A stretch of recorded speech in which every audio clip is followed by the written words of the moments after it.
Surgery is your turning point, not your end point, and you need a holistic, long-term management plan for after surgery.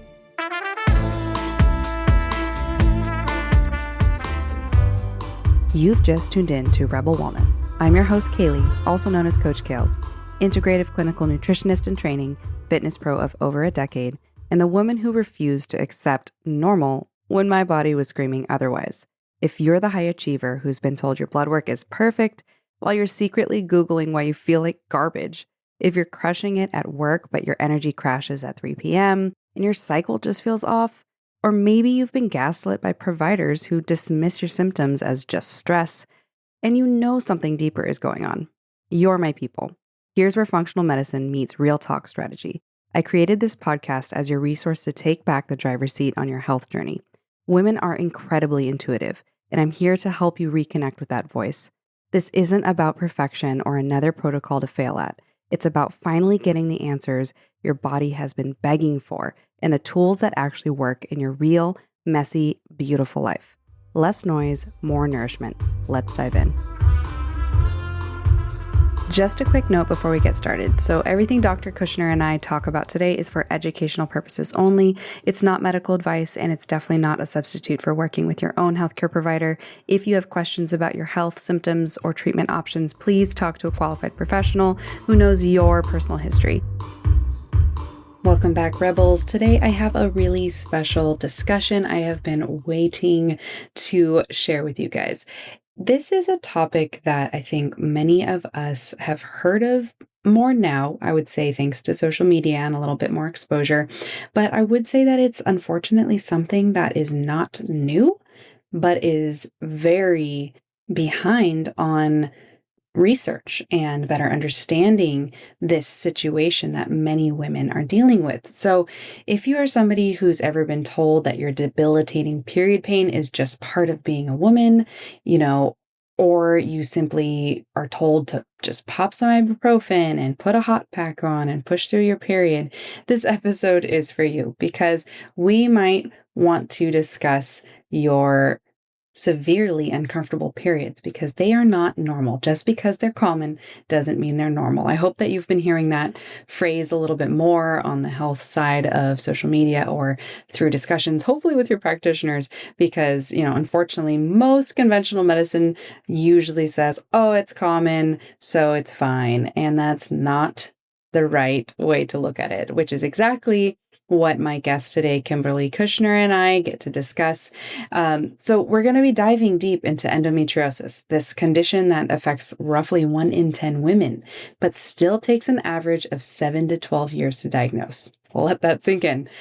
That's a decade of being dismissed, gaslit, told your pain isn't real, whatever it is. I hear you. I have been there with many of my female clients trying to get them properly diagnosed, and I've only started learning about it more. I remember hearing about it when I was finishing my degree, in my 4-year degree, and a classmate of mine in my anatomy class actually did a project on it because we were supposed to pick a disease or disorder or syndrome and to kind of expand on it. And I had no idea about endometriosis literally until that moment.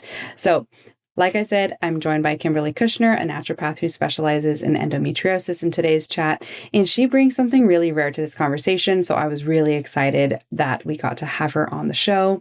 She's lived it herself. For nearly 25 years, Kimberly has navigated her own endo journey from her first period at 11 and immediately experiencing those severe symptoms, undergoing excision surgery in 2012, and now being in remission while helping other women find their path forward and carrying her own babies.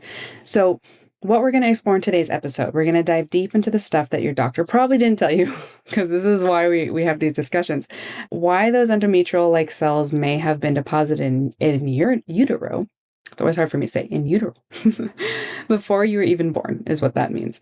And what it means for your life is it's just lifestyle narrative is, we want to look at that through a different lens. The 5 pillars that are actually moving the needle for your health and for your endometriosis situation, because it's never just about the hormones. Why your pain perception might be hardwired after years of symptoms, and the nervous system work that surgery alone just can't really touch. So, we also get into the crucial difference between ablation and excision surgery, which I think is really important for modern understanding of navigating your endometriosis, why a hysterectomy won't cure your endo unless you also have adenomyosis, and the gut endo connection that shows up in nearly every patient that Kimberly sees.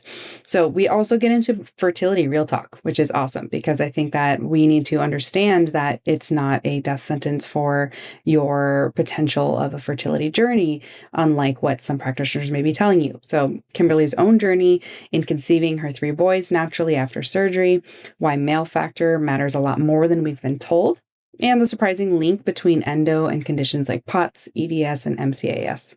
And something you guys will really want to stick around to hear is the 3 biggest mistakes that Kimberly sees women doing that keep them stuck on their endometriosis healing journey. Because the truth bomb of this whole thing is that surgery is your turning point, not your end point. So you'll want to hear why we talk about that and what she has to offer you guys as some really amazing understanding and knowledge from her own personal experience. So if you are somebody who's been struggling for years with endometriosis, feeling defeated, or maybe you've been wondering if you have endometriosis and if you'll ever feel normal again, if you do, this message of today's podcast episode is really clear. Your body is wired to heal. You just need to remove the obstacles and find the right support.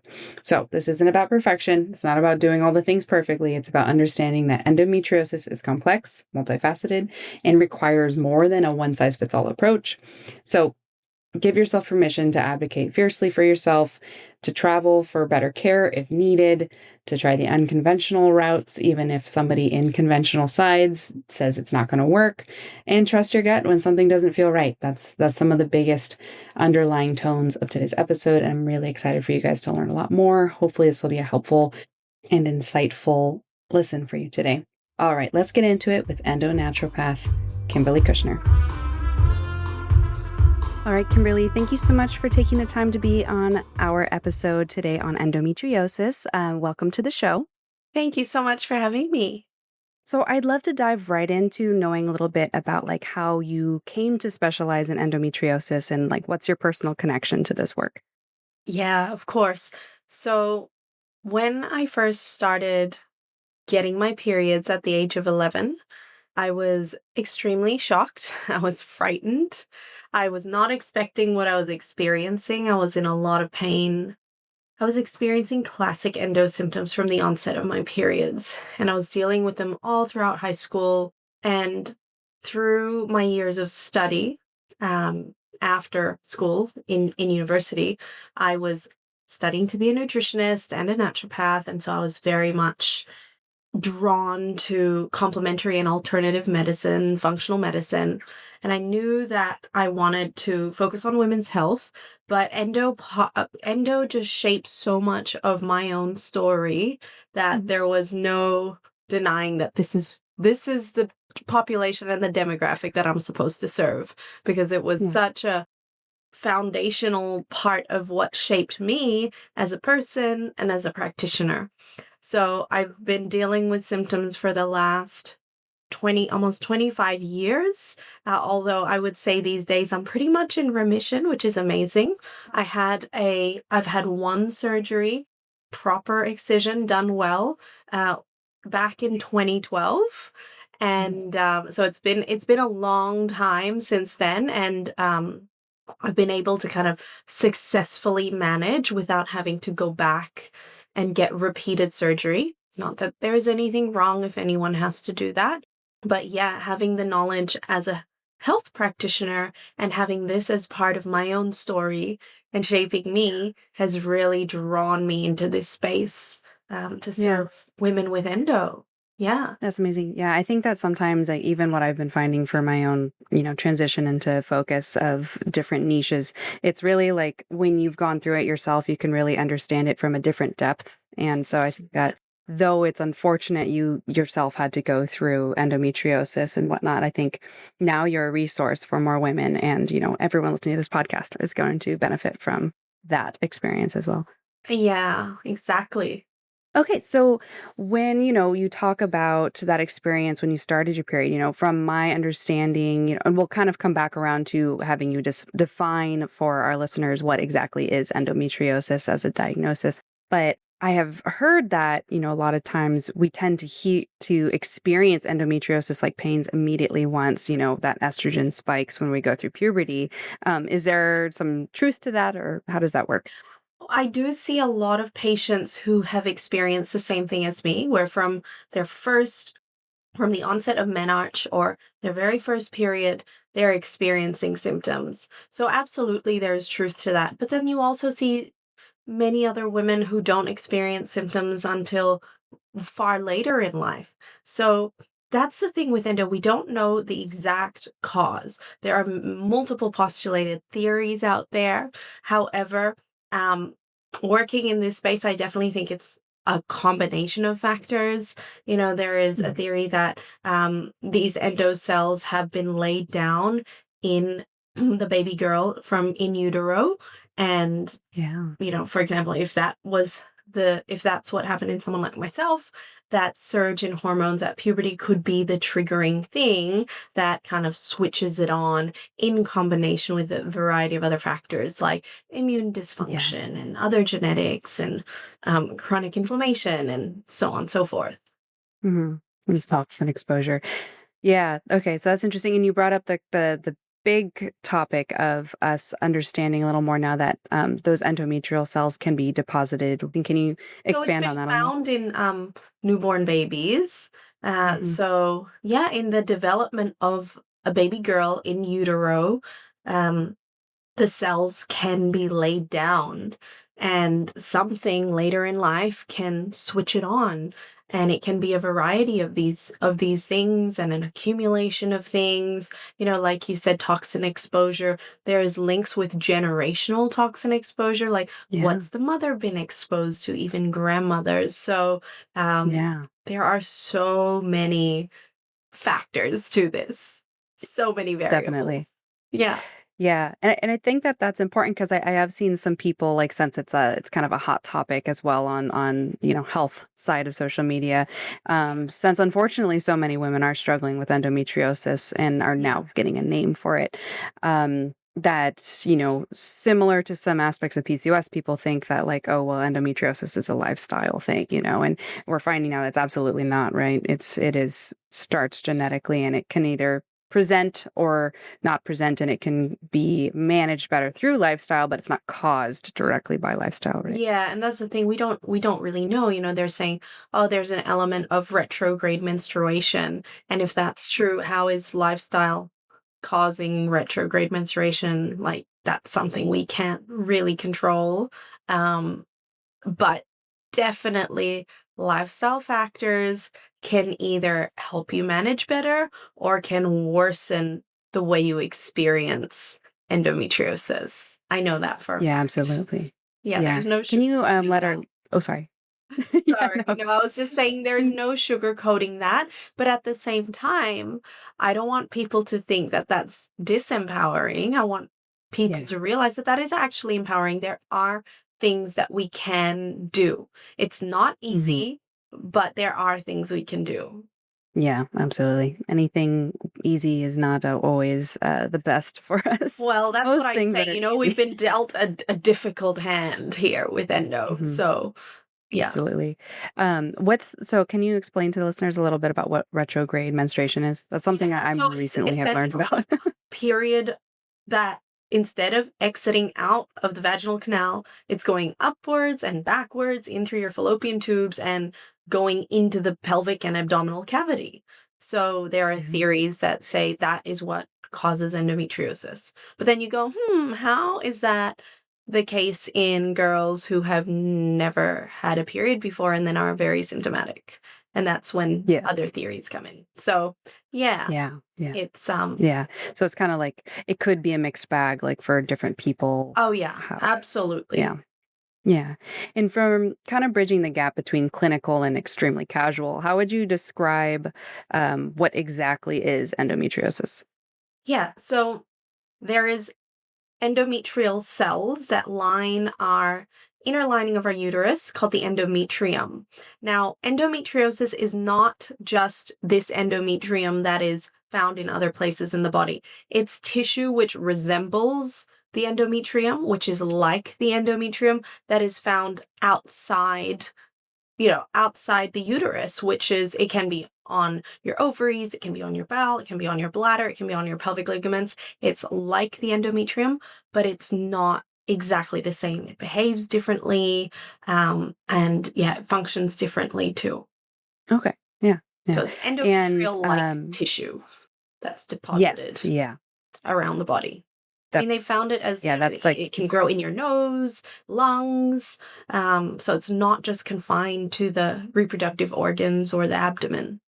okay. Yeah. And it's Mm. just usually we feel it the most like because of like the oncoming of menses and Yes. whatnot when that inflammation comes around. Yeah, absolutely. So really bad period pain, bowel issues, ovulation pain, pain with intercourse. Absolutely. Yeah. Okay. And so, um, there's the really common, like we kind of mentioned lightly already, but the most common situation is that women who will experience like debilitating period pain will go to their doctor, and either their doctor will just kind of brush it off or say maybe change your lifestyle, eat a Mediterranean diet. That's the one that I always kind of giggle about from the nutrition side, which I'm sure you can relate, which is important. It's a very important diet and it has some things, but Yeah. it's not as easy as the blank, like throw that fire I've blanket never diet. had a doctor recommend the Mediterranean diet to me. Yeah. Oh, that's Never. good. Yeah. Yeah. Out here No, I we mean, it have would it be all the time. amazing. It would be amazing if it was recommended commonly, but yeah, Okay. unfortunately, along my journey, I've never had a conventional medical doctor recommend the Mediterranean diet to me. But that's so interesting. Yeah, and for everybody listening, Kimberly is in Australia, so it is kind of fun to get a little bit of a mix of from her conventional system and our conventional system, I guess. Yeah. Um, but so often, a lot of my clients, when we're trying to get a diagnosis for endo, when we suspect it, we hear a lot of like go on birth control, essentially. Can you speak to a little bit about that, why that's a thing, and then like what's a better Yeah, so it's alternative? just recommended as common treatment because your birth control will assist in suppressing symptoms by suppressing hormonal fluctuations, by suppressing your menstrual cycle. And, you don't get a period if you're on the pill. And therefore, you would probably, well, it would be expected that your symptoms would be lessened, but it doesn't actually prevent the growth and the spread. And we know that endo can damage organs. We know that it can impair fertility. So, I mean, I know many women who are on forms of hormonal therapy and birth control, for endo to manage. And there's nothing wrong with that. But it shouldn't be the only thing that you're doing because endometriosis Mhm, involves so much more than your hormones.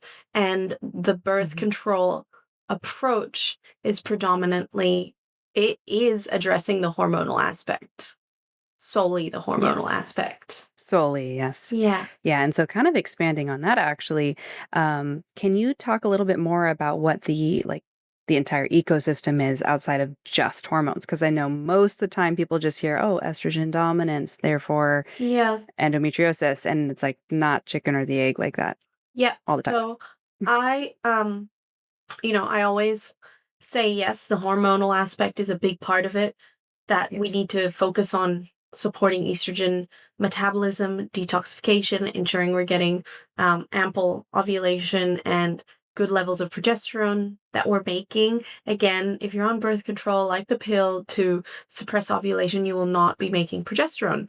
Um, and progesterone has some really wonderful properties. So it can act as an anti-estrogenic, it can act as an anti-inflammatory, it can help with moods, anxiety, so on and so forth. So that's another thing. If you are suppressing your cycles, you're going to be compromising progesterone. You're not going to be exposing your body to that. So I always say there are multiple pillars involved when we're looking at endometriosis. There are So you've got your hormones, you've got your immune system. There's a dysfunctional immune system. So certain immune cells have gone rogue. Immune cells that are meant to be on watch are not doing their job properly. And these endometrial cells that have, gone astray are now implanting in different locations and getting past these immune surveillance cells. Um, there is the microbiome. There's more and more research coming out around the microbiome and its Mhm. role in modulating the immune system in endometriosis. So, both the gut microbiome and the reproductive microbiome. And I always look at the nervous system. So, I'm big on the nervous system and how it impacts our pain perception and how we experience endo in our body, because so many of us are hardwired, um, to promote these pain signals because we've been stuck in them for so long. Mhm. Yeah, and that was something that I was also hearing about and reading some research on earlier this year when a couple more of my clients had gotten diagnosed with endometriosis. And it's around the bacterial contamination hypothesis, correct? Like the gut microbiome component. Yeah, so they're drawing some ties between certain microbes and how they affect your immune system and pathways that are involved in the proliferation and spread of endo. Yeah.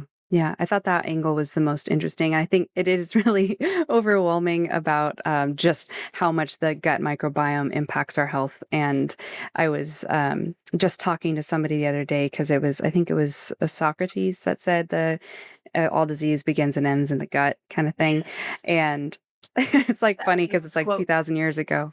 Yeah. Yeah. It's Yes, like it is old but valid. so relevant, right?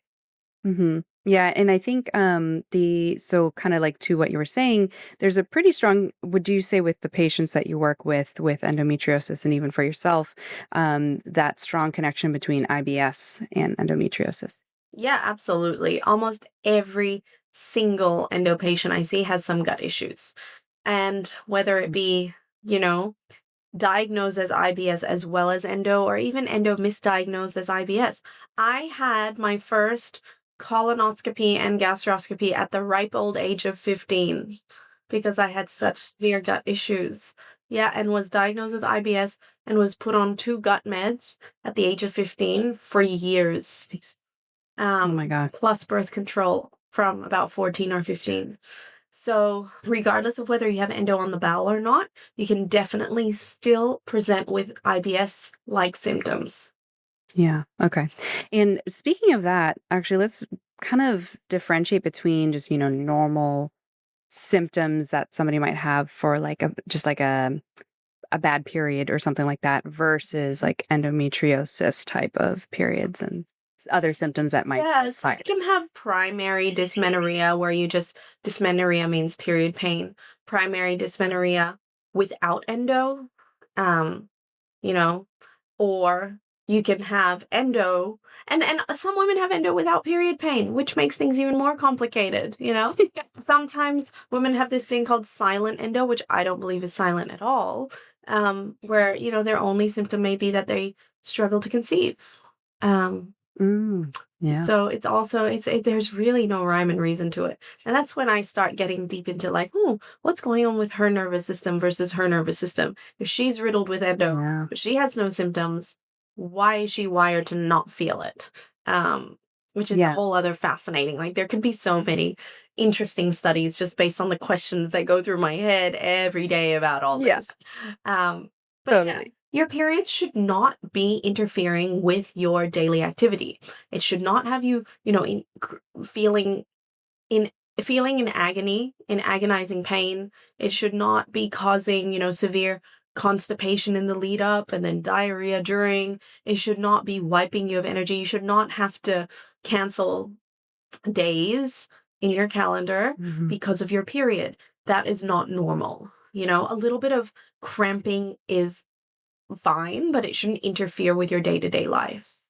Absolutely, yeah. I think that that's the biggest one that's triggered me to be like, "Have you looked into Endo?" Because I've had a client before where she was like period pad, like hot pad on her for like 3 days, which we're later learning that like you shouldn't be putting heat on it for too long, right? But it's hard because you don't know because you want something that's soothing. And so, Yeah. um, what are some things in regards to managing those symptoms in like real time that you tend to recommend or have had help you? Okay, great question. I think that firstly, I want to say there is no shame in requiring medication for pain.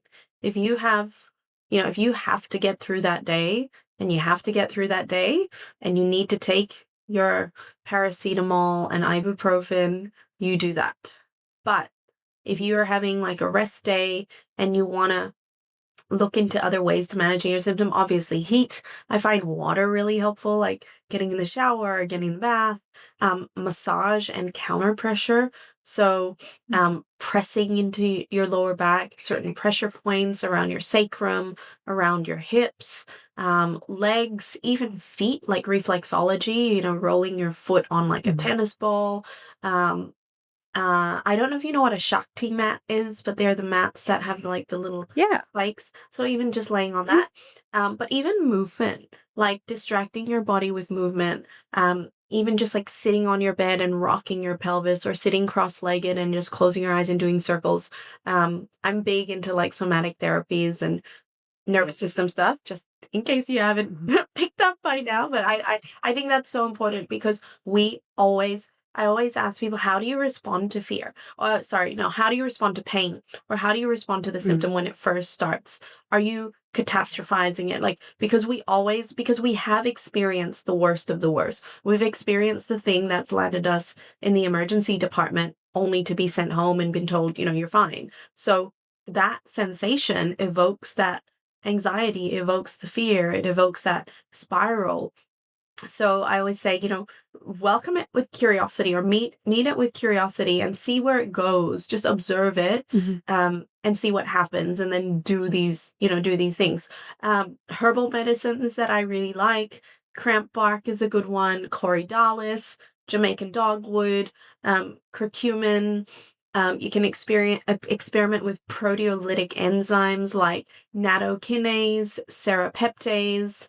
I'm sure there are Mhm. others, um, but these aren't. Oh, well, yeah, some of them can be like in the moment thing, but they may not necessarily work like a painkiller. It's almost like, Yeah. yes, I mean, a combination of some of these herbs I do recommend as like an acute remedy.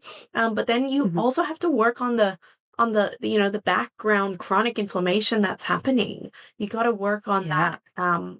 Yeah, your immune system and that chronic inflammation, the nervous system, all of Mhm. that. So yeah, you want if you want to try those herbs, you can try those herbs with touch therapy, somatic therapy, breathing, breath work, nervous system stuff, high dose omega 3s to help with that background chronic Yeah. inflammation. But that won't happen instantly. That's going to take like Mhm. a couple menstrual cycles. I always say give it 3 menstrual cycles because we want things to start taking effect. And then, yeah, your acute remedies can work in the moment and like then and there. But usually, when you're working on calming systemic inflammation and supporting estrogen clearance, encouraging progesterone increase, that's going to Mhm. take a few cycles. So, Absolutely. yeah. Yeah, and I think that's really important for everyone to understand is that, I mean, similar to why your doctor usually says, let's try this for 3 months. It's like our body moves in like a healing 90-day cycle all the time. And so, really committing at least to 3 months is how you can tell whether or not your body is responding to it well, And it's right? hard. I get it because Yeah. you Yeah. will have the symptomatic days, but the goal is to reduce the intensity of those symptomatic days and then reduce the bad days and increase your good days. And then here and there you might have an odd an odd day here or there where you're really quite symptomatic, but then you look back and you go, hang on, like I used to have pain every single day. And now I'm only experiencing pain when I'm ovulating or the first couple days of my period. That's a huge win. Oh, yeah, definitely. So, And it's it's one of those things where it's like once you're starting to feel that and then you look back at it and you're like, okay, no, things are moving forward. We always kind of want to Amazon Prime our health. And it's kind of like, well, Oh, it's this so is like you had said. we want Yeah, fast it's track a lifelong everything. journey. Yeah, and the Yeah. climate of everything today, everything is rushed and the world doesn't wait for us. And, people have commitments and they have to work and this and that. And I get that. And that's where medication and surgery can be really beneficial. Yeah. But I still highly recommend doing all the other things because surgery and medication is not enough if you want to manage it thoroughly for the long Yeah. run. Yes. And have like lasting change that's I more always say that positive. your surgery is your turning point, it's not your end point. Because I meet Yeah. people all the time who say, "Oh, I finally got my diagnosis, I got my surgery, and now here I am." And I'm not saying that they didn't do the things, but in many cases, it's almost like, Hmm. and it's not no one's fault because we are sometimes conditioned to think that surgery is the answer, Yeah. Sometimes you it's know? both. So we expect it to kind of end our symptoms. But Yeah. endo is not curable, unfortunately, in that sense. Yeah. Yeah, yeah. And I think that I've heard from a few clients that have mentioned like, oh, the surgery thing, or their doctors want to do this or that. Mm. And like you said, there's certain procedures which I'd like to ask you about that in a moment. But they've usually been told like sometimes from their doctors, especially very old fashioned, depending on where you are, at least for here in the US, based off of like how up to date their doctors are in their medical system in their state. But sometimes they'll just say, oh, yeah, let's just do a hysterectomy, and that's like life changing surgery for Yes. any woman, and so with that said, what is this type? Is there a certain like name or a few different surgeries that like are the best that you've seen work? Yeah. Um, you know. So excision. Excision is Mm. always superior because it involves removing the endometriosis lesions from the root, literally cutting it out. There are other surgical techniques which involve burning off the endo on the surface, and that's just leaving the root in and not taking it out. So it's really important to find a surgeon who can perform excision and is confident at performing excision. Now, you mentioned a hysterectomy, and I understand the desperation. I really do. Yeah. I understand the desperation for relief. However, Hmm. unless you have adenomyosis, the hysterectomy will not cure your endo. And if you've been Hmm. told that, you've been sold a lie. And I have met many women who have had endometriosis without adenomyosis who have had a hysterectomy, partial, because they've been quite young. So just removing the uterus, not removing the ovaries, Hmm. and leaving the endo without excising the endo at all. So they're left with their uterus is removed. They're not having periods anymore. So if that's going to give you some symptom relief, then that's good. But the endo has not been removed. Women are still I have patients who have hysterectomies and are still bleeding vaginally because they have endo either on the vaginal cuff or somewhere and it's still causing bleeding. Um, so, this needs to change. This is not okay. Yeah. Yeah. Yeah. Absolutely. So if you're gonna And get a hysterectomy, at least get a laparoscopy at the same time where you are going to get okay. the endo removed. Because Yeah. otherwise, you know, what's the point? You're just, yeah, no periods anymore. And I get it.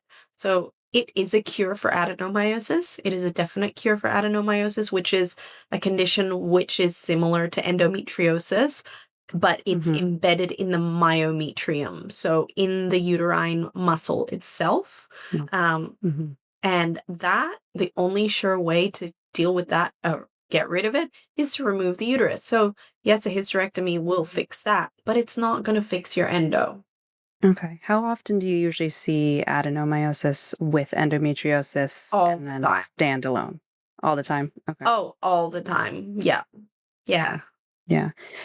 When's a circumstance when they would just have adenomyosis standalone? So I have seen that in patients who have not yet had a laparoscopy Mm, to see whether they have endo or not. So they've had imaging like a ultrasound which has shown adenomyosis, and then they have the symptoms of both adeno and endo, heavy painful periods, pain with intercourse, bloating, distended belly, bowel issues, etc., etc.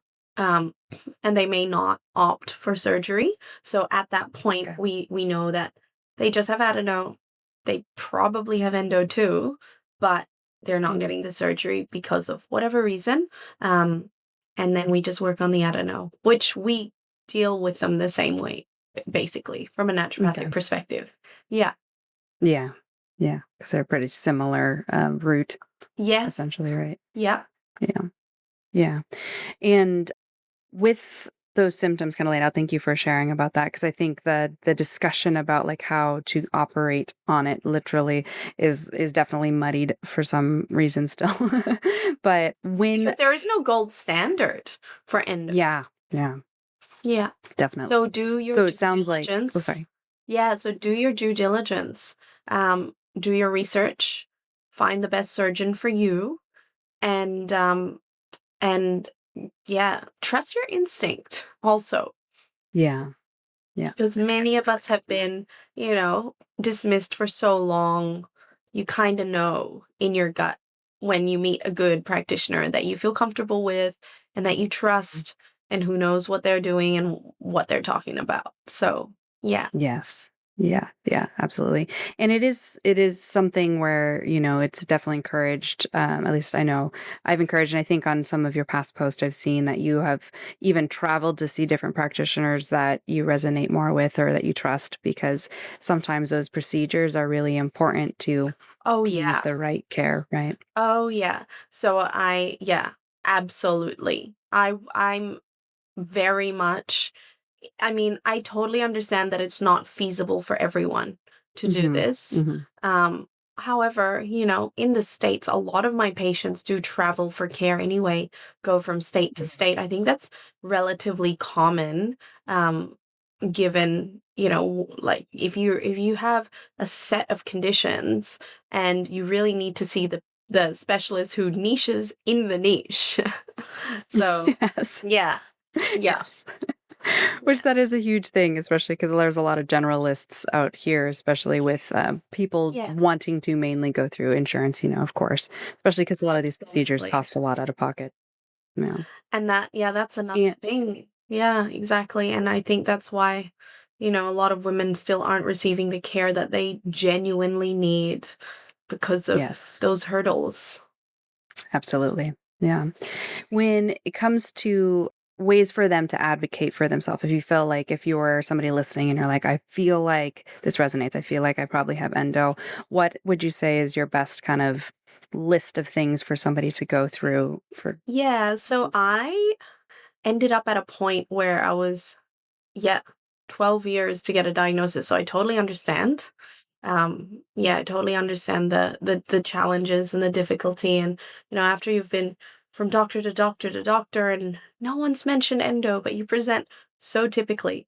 Um, Use your resources. If you're online, it's our world's just, like I said, if you have a set of conditions and you need the practitioner who is that niche practitioner in a niche, there really aren't many of them Mhm. around. And hopefully they will be the ones that will listen to you and will Yeah. treat you properly. So yeah, the internet's a great place. Nowadays we can use it to our advantage in terms of researching the right, whoever you need to see, whether it be a surgeon Mhm. or a family physician or a pelvic floor therapist or a naturopath or a nutritionist or whoever that specializes in dealing with endo and endo's companion diseases.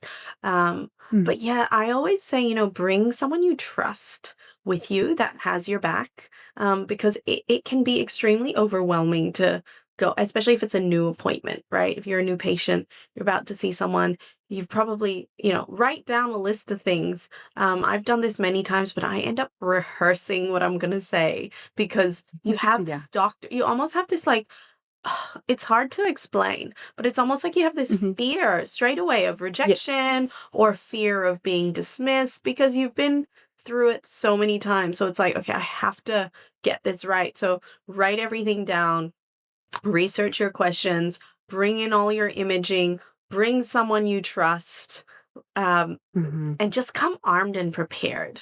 And, Yeah. don't stop advocating for yourself.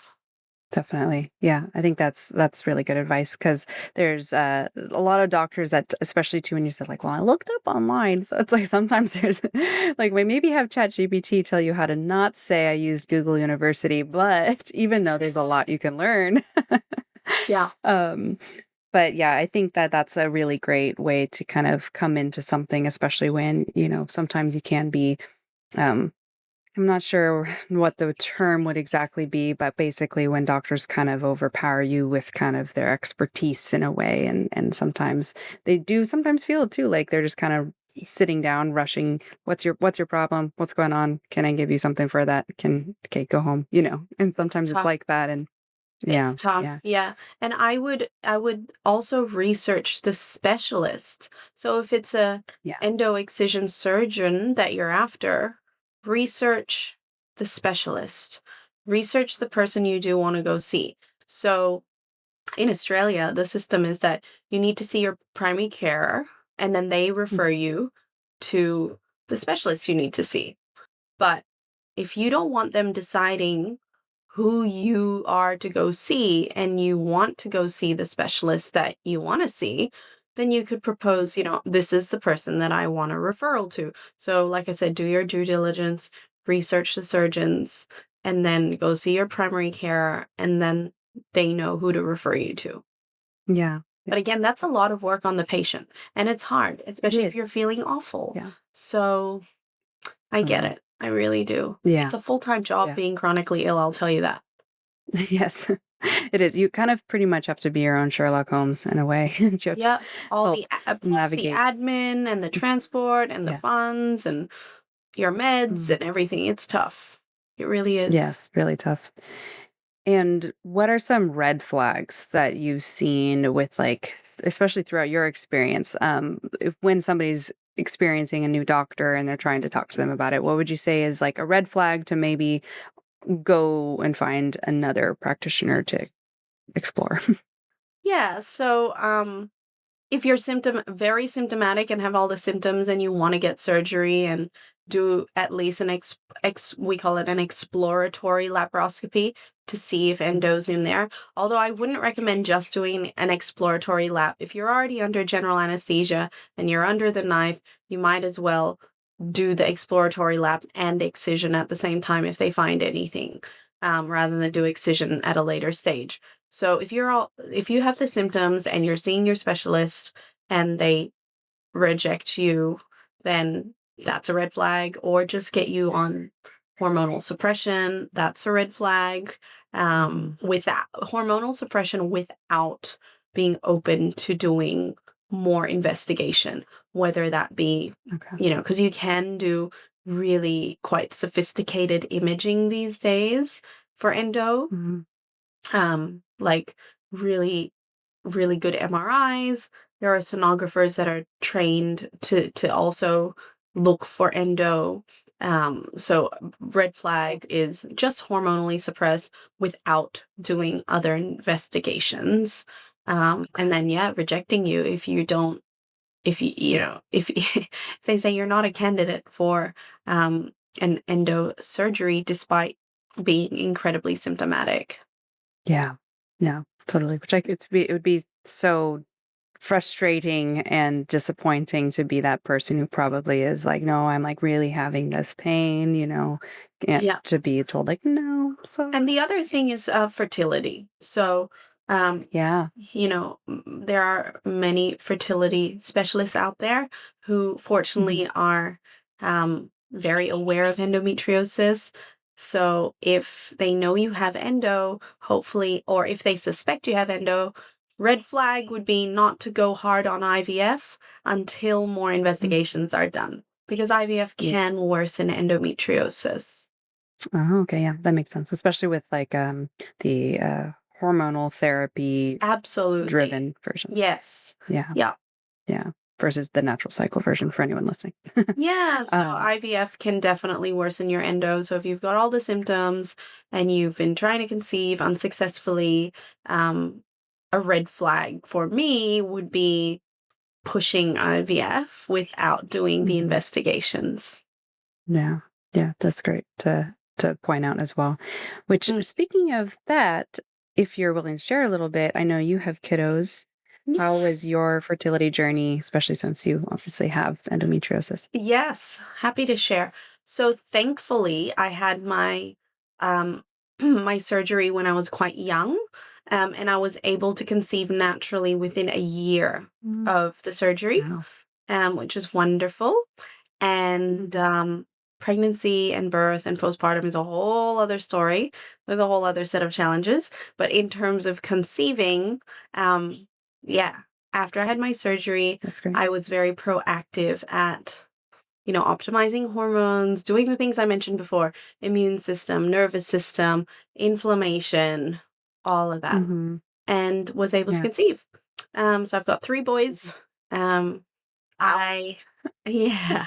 So after my first, I became quite ill with a condition called POTS and dysautonomia. Mhm. Don't know if anybody listening is familiar with that, but that is a whole other part of my health journey. Um, Mhm. and so there was quite a big gap between my first and my second. But again, I was able to Okay. Yeah. conceive naturally, but had issues with pregnancy, had issues postpartum, um, Mhm. probably not related to endo, more related to the POTS and the hypermobility. And then again, um, third third son, was able to conceive. The issues were more, in our case, was male factor fertility issues. So sperm health and poor sperm Mhm. health, which Yeah. also is a whole other conversation Oh, yeah. when it Yeah. comes to fertility, is the men's health issues. So Definitely. yeah, we had to work a lot on that for number two and number three, but we got there. Mhm. So That's great. Yeah. yeah. That's amazing.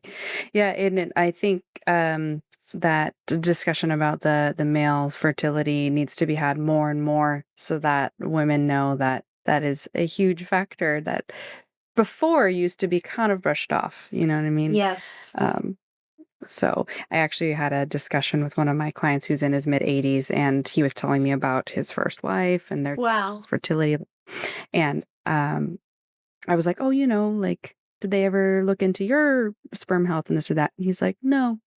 I'm sure that probably was a part of it." I was like, Yes.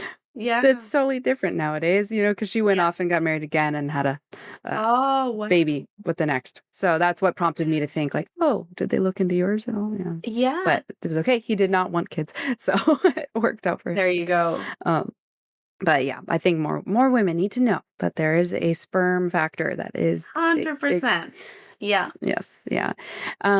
In your I feel like we have a future episode, I would love to have you back to talk about like the mast cell activation syndrome and like the POTS and kind of the unique Oh, things yeah. because I think there's a lot of stuff that women live with symptoms of, which I'm sure you did and didn't know what to look into except that you Yep. were becoming an I mean, you're a naturopathic Yeah. doctor, so you're more Yes. aware, right? Yes. But POTS, EDS, mast cell, hypermobility. Um, and many women with endo also have those companion conditions. So, yeah, yeah, yeah, definitely. yeah. It's In it's gaining a lot more traction now, which is really yeah. exciting. But for a long time, it was very isolating. Mhm. Yeah, it was probably one of those things that was written off as mania. Yeah, or anxiety. POTS equals Yes. anxiety. It's like, well, of course you're gonna be anxious if your heart's like beating at 100 beats per minute just Mhm. standing. Yeah. Yeah, Yes. yeah. Exactly. And, with the endometriosis, is there a connection to kind of like the genetic mutation of the MTHFR? I know you talk about it a little bit on your social media. Yeah, so we don't know if it like obviously we can't say, MTHFR is linked to endo or causes endo Mhm. or has a role in the causative factors of endo, but it affects the way that we detoxify our hormones. So it Exactly. can, yeah. So you require methylation for hormone detoxification pathways, toxin detoxification, neurotransmitter production, and if these pathways are compromised due to impaired or reduced methylation, and you have endo, it's going to potentially worsen your symptoms. So, yeah, I guess that's the link there. So, in anyone with an MTHFR genetic mutation, we want to ensure that your methylation pathways are supported, running smoothly, especially if you have this predisposition to be estrogen Mhm. dominant and very kind of estrogenic. So, that's important. Yes. Yeah, yeah, and I think that that's kind of a good segue into talking about so since you're obviously on the more of the integrative care approach with the naturopathic medicine and such, how do Yeah. you what's your kind of usual intake? Like what do you start with functional tests and your nutrition approach, those kind of good advice. Yeah. That was good So, advice. I just want to say that everybody is managed differently um, Yeah. based on their presentation. However, majority of people will have very, very similar initial things to work with, right? And that's the Yep. things I mentioned before. It always will cover these pillars: hormones, inflammation, nervous system, microbiome, immune dysfunction. And Mhm. then how it presents in the person will determine what we do. I always say a good practitioner will not, I mean, what did we do before accessing these fancy functional medicine tests? We were Oh, thoroughly taking the case. We understood the person. And that's the beauty of naturopathic medicine is we still treat you as a whole, regardless of your label, regardless of what your test results say, we still go back to you as a person. And then we have these wonderful modalities that we can, strip it back to. We can use food as medicine, nutritional therapy, herbal medicine, movement, mhm. breathing, lymphatic drainage, even all this like nervous system and somatic therapy stuff, which is super cool. But I always say to my patients, it's absolutely not necessary to go get all the fancy functional testing done if you want to work together. So Yeah. I do love the Dutch test. I love a good gut microbiome test. Mhm. Organic acids is great. If they want to do hair tissue mineral analysis, great. But is it absolutely necessary? Probably not, because there's always going to be Mhm. things that stick out in someone's case that we can, hit the ground running and start Mhm. working on, Yeah. chronic inflammation, supporting estrogen detoxification, calming down that overactive nervous system, getting them back into a parasympathetic state if they're in this Mhm. hypervigilant, sympathetic, dominant overdrive. And that in and of itself is going to be, the landscape and the background that you need for physical healing to occur. Definitely. Yeah. Yeah.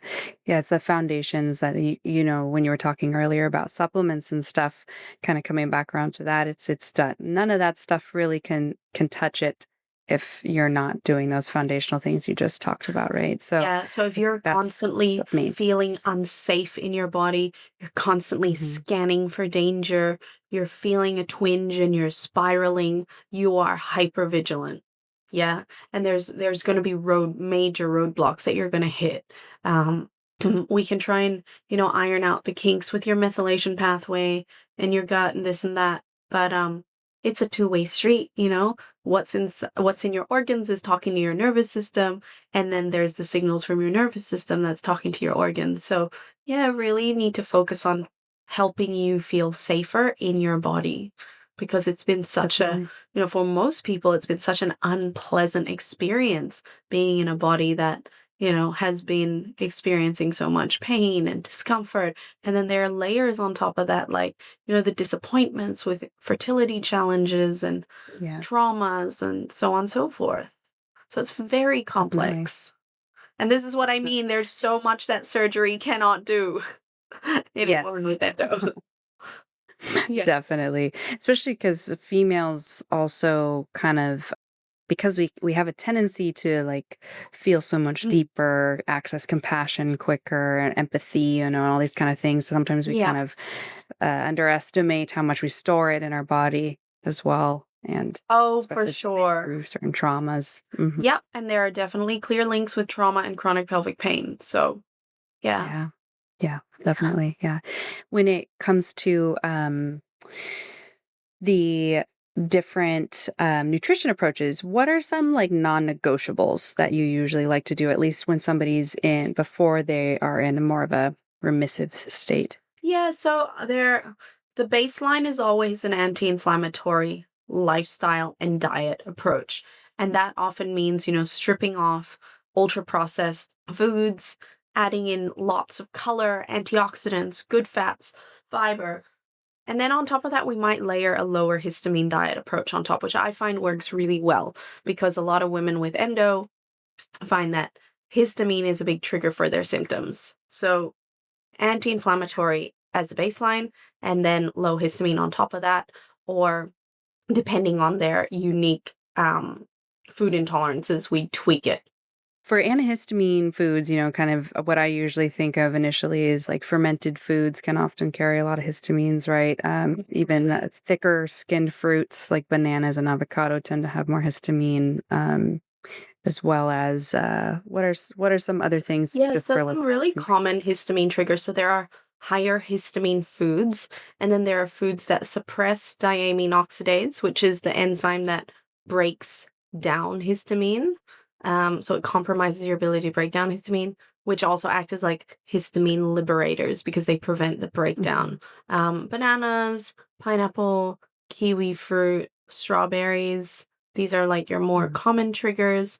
All your fermented foods, aged cheeses. Basically, the longer something has been processed, the more aged something is, the higher the histamine content. So, Yeah. like your cured meats, for example. Wine. Red wine. Red wine's a big one. Yes. Yeah. Yes. Which is a lot of people get disappointed to hear. Yeah, so I have that conversation a lot. I'm like, tequila is actually low in histamine, so some people are, okay, I'll ditch my wine and have tequila.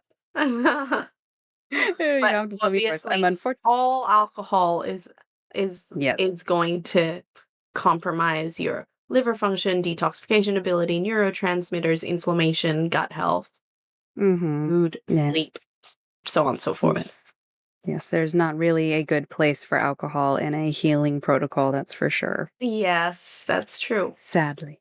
But it's important to know it is a poison, that's why it has its effects. That's true. That is very true. Yeah. So, for you, what you offer, like, what are services that you offer to patients that have endometriosis? Like, what do they usually come to you for in their care journey? As in my naturopathic support. Yeah. Yeah, so I have a endo program called Endo Harmony, and it's either Mm. 4 months or 6 months support with the option to continue on afterwards. And it involves my weekly support in small groups. I also do one-on-one support in the program, depending on which tier of support they come and join me in. But they have access to my Endo Harmony course portal for life, which is pretty cool because it's continuously getting upgraded. It's got all your diet downloads. It's got very thorough education on those pillars, which I called earlier, pillars of Yeah. the root causes of your symptoms, like your inflammation and your immune system, and the histamine and the nutrients, nutrition, how to formulate your holistic treatment plan, products, so on and so forth. So if they wanted to DIY it, they could. However, there's always Mm. support from me. So yeah, you get the one-on-one Yeah. support, you get weekly small group support, and you get lifetime access to all of these resources, which is always being upgraded and new content's always dropping. So yeah, that's how I find that is the best way that I can serve my endo Mhm. patients because it is so complex and they need a bit of everything. They need the education. They need multiple opportunities to check in. They need the one-on-one support. And with everything Mhm. constantly changing and research developing, things are changing all the time. Definitely. No, that's great that you Yeah. do that. And what are the mistakes that you frequently see people do when they try to do it on their own? Oh, so if you've watched my masterclass, this is actually part of so I have a free masterclass also if anyone's interested. And Yeah. this is what I talk about, the three biggest mistakes that I see people make when they're trying to manage endo. And the first one is focusing solely on pain relief. Now, there's nothing wrong with focusing on pain relief, but if you're focusing on just putting out the fire constantly, you're going to miss what's going on. Like, why is it on fire? So Yeah. what's going on in the background? Well, how is this healing going to happen if we're just focusing on solely on pain relief? So Okay. conventional medicine is very good at focusing solely on pain relief, but then we lose sight of what's actually going on, what's contributing to the pathophysiology, what's driving the disease progression. The second one Mhm. is not addressing the underlying hormonal imbalances that could be occurring. So and I mentioned this earlier, when we take something like the birth control pill, the goal is to suppress our menstrual cycles. We have these fluctuations in our hormones through our menstrual cycles, which can drive our symptoms. So Mm. we're just flatlining everything without addressing, how are we clearing estrogen? Are we making enough progesterone? Are we fluctuating? How is our estrogen being broken down? Are we converting it Mhm. properly? Is our bowel eliminating? What's happening in Yes. that luteal phase? Do we have enough progesterone? None of this is being addressed. And again, it's not your fault if you have been given the oral contraceptive pill. I was on the pill from about 14, so I get it. And then the third one Okay. is not having a long-term holistic management plan because after surgery, you I highly encourage, like, obviously you don't have to do anything, but you should definitely be looking into ways that you can prevent disease recurrence. And although we can't Mm. prove exactly what causes the disease, we can do the things that we know um, are going to hinder the pathways that we know will result in excess estrogen accumulation, Yeah. toxicity exposure, and all those things, endocrine Mhm. disruption. Um, Yes. so Beauty care yeah, products and all that. focusing solely on pain, not addressing the underlying hormonal imbalances. And thirdly, after surgery, not having a long term, holistic management plan because you're in this for the long run, unfortunately. Mhm. Just because you hit menopause and you stop bleeding does not necessarily mean endo is going to go away. That's another thing. No, that's So, yeah, yeah, it really requires a whole lifestyle mindset shift. And definitely. my life has changed so much, and I get it, it's hard to sacrifice the things if life has kind of gone a certain way and you've been doing certain things and habits are ingrained, and you like eating a certain way and you like moving a certain way, but Mhm. this has kept you stuck in a cycle of like just trying to put out the fire and put out the fire and focus solely on pain relief and suppression and surgery and repeat surgery. Then something has Mhm. to change. So yeah, that's why I say surgery is your turning point, not your end point, and you need a Mhm. holistic long-term management plan for after surgery. That's just the Perfect. reality. Yeah. Yes, it is. Like I said, you don't have to do it, but if you want that, individualized holistic approach, then yeah, you need to look at all these things. Yeah. Yeah. There's that quote that if you want to be something you've never been before, you have to start doing things you've never done before, right? That's right. Especially that And often healing means a huge change. and healing can be unfamiliar and scary Mm. in that way. Oh yeah, yeah. Especially because sometimes it can throw you out of entire like friend groups who just want to drink Huge. or go out and eat. Yeah. Yeah. Yep. It's tough. It's tough. You sign up for a lot when you choose yourself, but in the end, it's always worth it, I think. Yes. Yeah. What's as we kind of wrap up this conversation together, and thanks for sticking through it. I know you're recovering from a cold, but for everybody listening, that's what the little coughs are. But when you have a really do you have just one success story that, kind of just makes you think, like, if you were to die today, that you felt successful in helping in this kind of, niche, the special niche, what would that I I don't have just one. I have, no, so well, yeah, many come to mind, but I have patient who has multiple endometriomas that we have managed to shrink. I'm not saying we have the formula to shrink an endometrioma. There is nothing that has been proven to shrink the endometrioma. And, with such a multifaceted approach, we don't know what it was that helped to get these endometriomas. But they're basically chocolate cysts, like endometriosis cysts. Don't know what it was. That's part of her very thorough, comprehensive protocol that has helped to shrink it. Mhm. But she's opted Wow. out of surgery and has gone down the naturopathic route, and we've been able to significantly reduce pain. It was like 10 out of 10 pain during periods. She's able to Mm. travel internationally, walk like 20,000 steps a day during her period on a recent trip, like massive, significant changes. Amazing stories of That's amazing. conception, which has been really, really cool.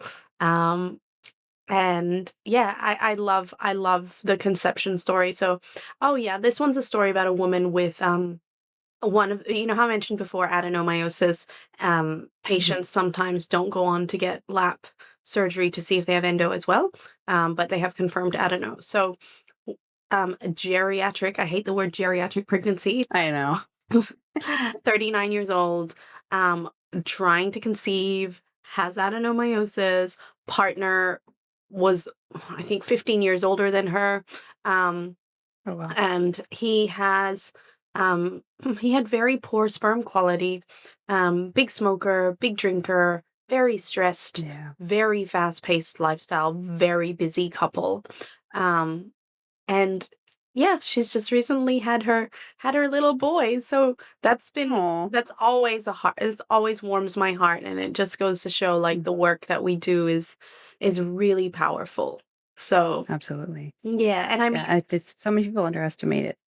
yeah, and look, I see some amazing cases as well of supporting people through like IVF or assisted reproductive technology, um, which has resulted in, babies also. So I have another patient who recently became pregnant. We supported her through her IVF journey, which was super cool. Another like geriatric pregnancy, which Yes. again, I hate that word, but I know.